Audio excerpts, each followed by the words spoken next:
black race. In any time and place, we were kings and queens of Africa, the motherland, where we were free, cherishing our liberty. Unknown to us, men with guns, whips, shackles and chains seized control of our great nation. These torturous memories haunt me as I remember our journey from Africa to the Caribbean Sea, where the struggle continued indefinitely.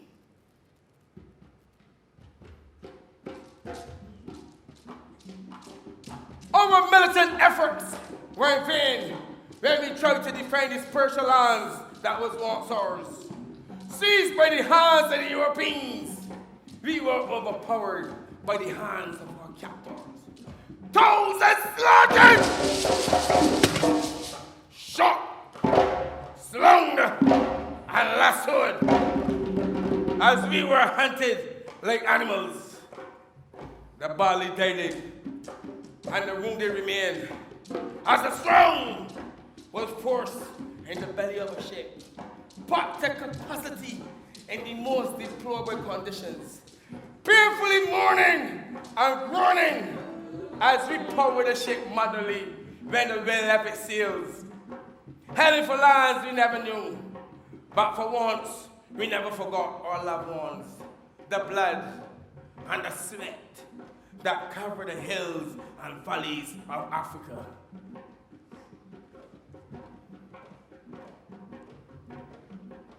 We were scattered on many small islands around the Caribbean. First stop, often lost, Barbados. We were washed and greased and auctioned off to the highest bidder for 30 pounds and 2 bags of sugar, never to return to the lands from whence I came. We lost our meaningful names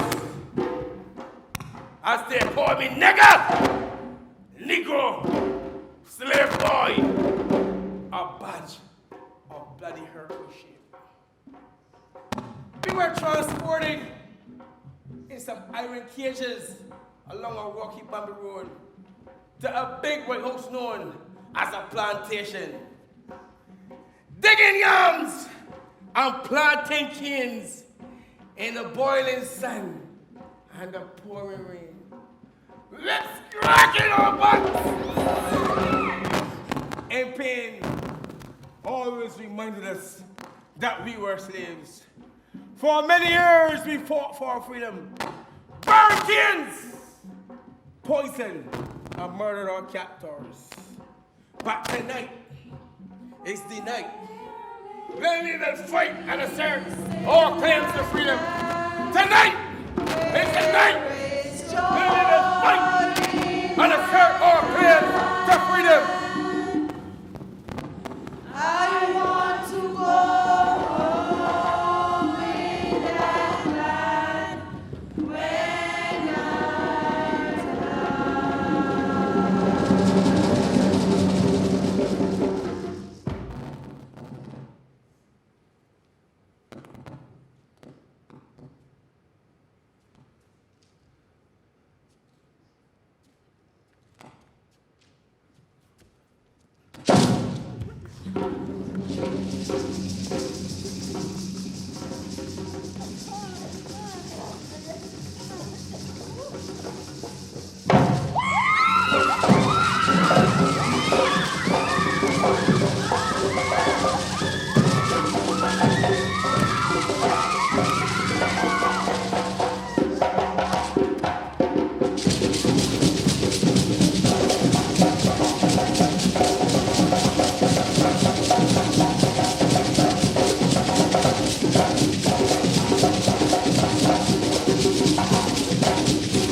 Easter 1816, we rose right from the dead under the great command of the great General Bussa.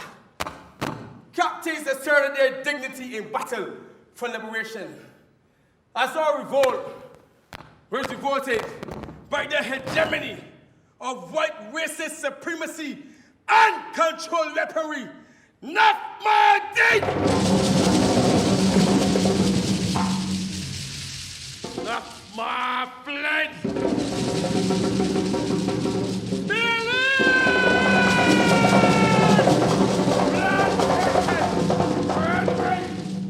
As we were victorious in our first battle for freedom.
brethren, ancestry. Let not the killing and the fighting reoccur, as we free our minds from mental slavery and be prepared for the final journey back to Africa.